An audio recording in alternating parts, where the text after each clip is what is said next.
नमस्ते सभी को। जीडीएम स्कूल के यूट्यूब चैनल पर आपका हार्दिक स्वागत। 9th की जो आज की क्लास है साइंस की, उसका ये चौथा पाठ है। पाठ नंबर 3। पाठ का नाम है परमाणु एवं अणु, एटम एंड मॉलिक्यूल्स।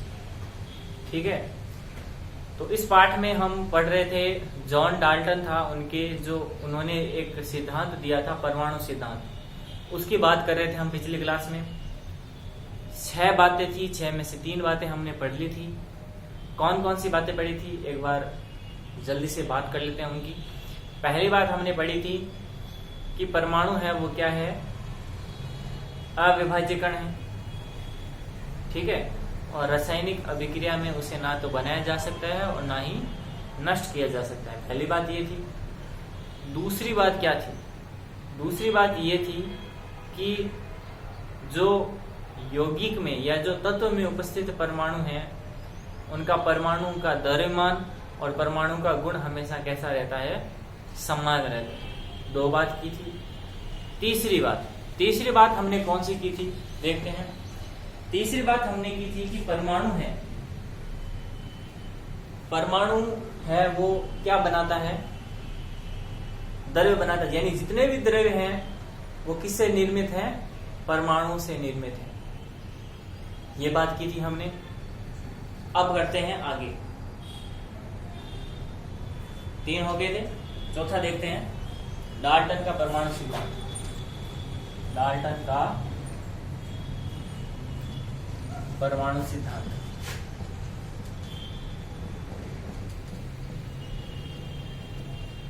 यहां तक बात हो गई थी, मैं चौथा पार्ट करवा रहा हूं। चौथा देखो, चौथा पॉइंट देखो। 3 पॉइंट हो गए थे, चौथा पॉइंट क्या कहता है, देखो ये कह रहा है कि तत्व हैं, तत्वों में समान परमाणु है तो गुण और द्रव्यमान क्या रहेगा, समान रहेगा। लेकिन अलग अलग तत्व हैं। जैसे मैं लोहे और चांदी की बात करूं, जो लोहा है और चांदी है वो एक जैसे हैं क्या, नहीं हो सकते एक जैसे। मैं रेत और पानी की बात करूं तो रेत और पानी एक जैसे हो सकते हैं क्या, नहीं हो सकते। यही नियम है चौथा, कि अलग अलग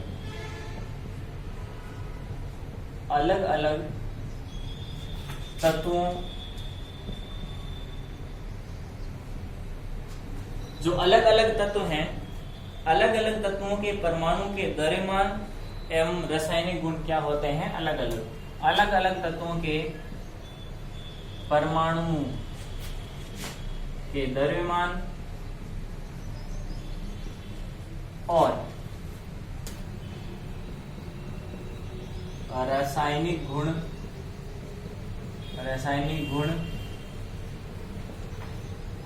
अलग अलग होते हैं। यानी सोना और चांदी कभी बराबर नहीं हो सकते, लोहा और तांबा कभी बराबर नहीं हो सकते।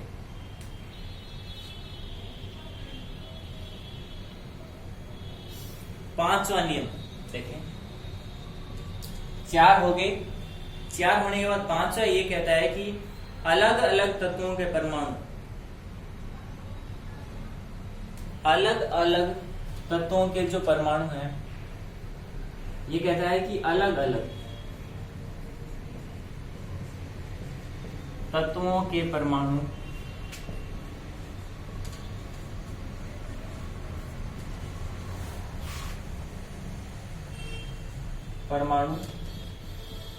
एक निश्चित पूर्ण संख्या के अनुपात में, पूर्ण संख्या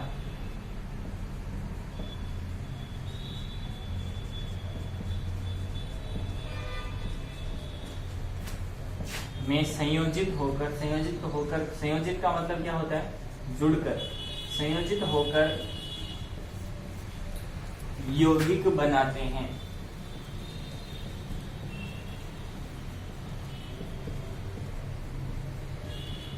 देखें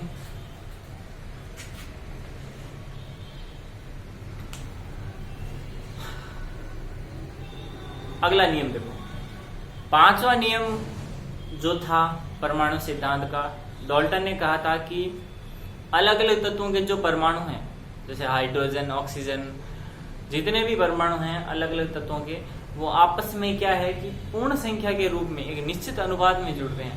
पहले तो पूर्ण संख्या देखो, एक आपको ये पता तत्वों के परमाणु आपको पता है, एक निश्चित पूर्ण संख्या के, देखो पूर्ण संख्या किसे कहते हैं, पूर्ण संख्या, देखो पूर्ण संख्या का मतलब जो पूर्ण है, पूर्ण कैसी है, जैसे इसमें आधा, 1/4, 1/2, 1/4, ये संख्याएं नहीं आएंगी इसमें। सीधी पूर्ण संख्या का मतलब होता है कि या तो 1, 2, 3, 4 ऐसी संख्याएं आएंगी, कभी 1 से 1/2 नहीं आएगा, कभी 1/4, ये संख्याएं नहीं आती पूर्ण संख्या। पूर्ण संख्या में ये संख्याएं आएंगी पूर्ण संख्या में। जैसे मान लो मैंने जल का सूत्र बताया था, जल का सूत्र क्या है, H2O, यही है। तो बताओ 2 लगाया है मैंने यहाँ, अगर O के नीचे कुछ नहीं है तो इसका मतलब ऑक्सीजन का कितना है, 1, यानी मैं कभी यहाँ 1/2 नहीं लिखूंगा, 2/3 नहीं लिखूंगा, नहीं। जब भी परमाणु मिलकर यौगिक बनाएंगे तो संख्याएं हमेशा कैसी रहेगी, पूर्ण रहेगी। और अनुपात तो मैंने आपको बता दिया, हमेशा निश्चित रहेगा। अगर जल H2O बनाएगा तो H2O ही बनाएगा, हमेशा H3O, H4O या कुछ और नहीं आपको मिलेगा, हमेशा H2O ही मिलेगा। एक निश्चित अनुपात में ही आपको यौगिक मिलेंगे। ठीक है, 5 बातें हो गई। छठी बात हम लास्ट परमाणु सिद्धांत की कर लेते हैं। देखिए, मिटा दें इसको, मिटा देते हैं। अब लास्ट है इस जो डाल्टन का जो परमाणु सिद्धांत है उसकी लास्ट बात है, वो भी हम कर लेते हैं 6। देखें, लास्ट बात, छठा पॉइंट है। छठा बात में डाल्टन कहते हैं कि किसी भी यौगिक में, आप किसी भी यौगिक की बात करें, किसी भी यौगिक में परमाणुओं की संख्या, किसी भी यौगिक में परमाणुओं की संख्या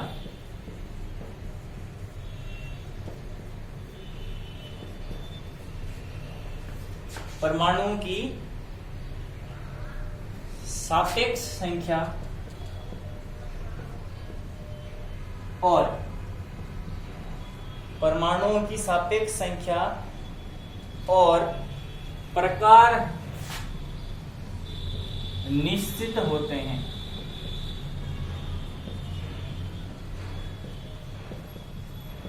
देखें, वही बात करते हैं, परमाणुओं की संख्या किसी भी यौगिक में, मैं किसी भी यौगिक की बात करूं उसमें परमाणु संख्या हमेशा मैं H2O की बात करूं, जल है, ये क्या है, H कितना है, H के परमाणु है 2 और ऑक्सीजन के परमाणु है 1, ठीक है। हाइड्रोजन 2 है और ऑक्सीजन 1 है, तो कुल मिला कितने हो गए, टोटल हो गए 3। अब हम दूसरा जो भी H2 है, H2 हमेशा उसका भी इतना ही होगा, 2 और 1 3, यानी परमाणु हमेशा निश्चित रहेंगे और प्रकार भी हमेशा कैसा रहेगा, हमेशा H2 ही रहेगा। यानी परमाणु और परमाणु की संख्या और प्रकार हमेशा कैसे रहते हैं, निश्चित रहते हैं। ठीक है, ये आपके परमाणु का जो सिद्धांत था डाल्टन द्वारा दिया गया, वो सिद्धांत पूरा हुआ है। ये सिद्धांत दिया कब गया था, ये आप थोड़ा याद रखें। अभी आप स्कूल टाइम में आपसे ऐसे क्वेश्चन नहीं पूछेंगे, लेकिन अब आप जब बड़े होंगे, किसी कंपटीशन की तैयारी करेंगे, तब आपसे पूछ सकते हैं कि जॉन डाल्टन ने ये सिद्धांत कब दिया, 18वीं शताब्दी में, यानी 1808 के पास, यानी 1808, 18वीं शताब्दी के अंत और 19वीं शताब्दी के प्रारंभ में, यानी सन 1808 में डाल्टन ने ये सिद्धांत दिया था। ठीक है, हो गया डाल्टन का सिद्धांत। आगे की बात करते हैं। देखें, अनुपात हमेशा बराबर है, ये बात हो गई। अब करते हैं आगे की बात। देखें, आगे की बात करने से पहले मैं आपको एक बात बता देता हूं कि आज मैं आपको कंटिन्यू 1 से लेके 20 तक, यानी आज मैं आपको 1 से लेके 10 तक बता देता हूं, ठीक है।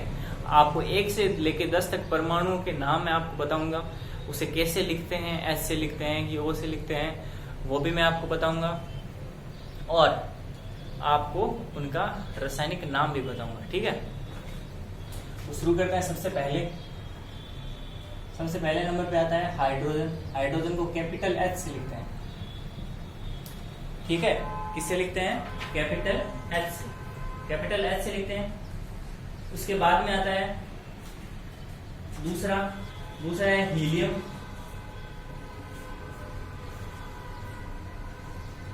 हीलियम को एच से लिखेंगे और साथ में स्मॉल ई। हमेशा याद रखो, जो भी परमाणु है, परमाणु 1 या 2 अक्षर का होगा।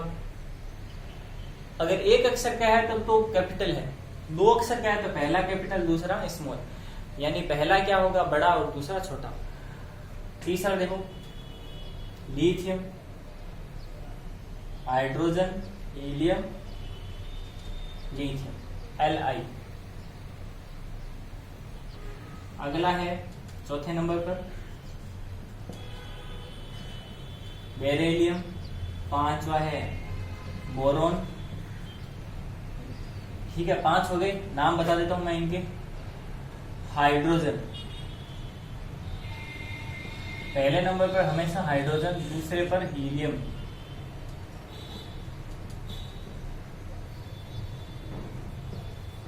तीसरे नंबर पर है लिथियम, चौथे नंबर पर है बेरिलियम, 5वें नंबर पर है बोरॉन।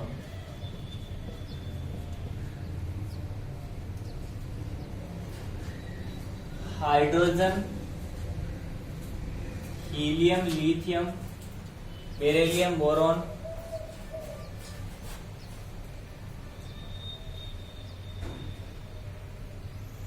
उसके बाद अगला है कार्बन।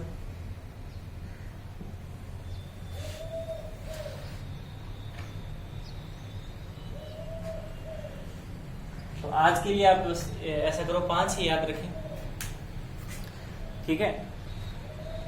क्रम से हैं परमाणुओं के नाम और उनके प्रतीक। ये तो इनका रासायनिक प्रतीक है और ये रासायनिक नाम है।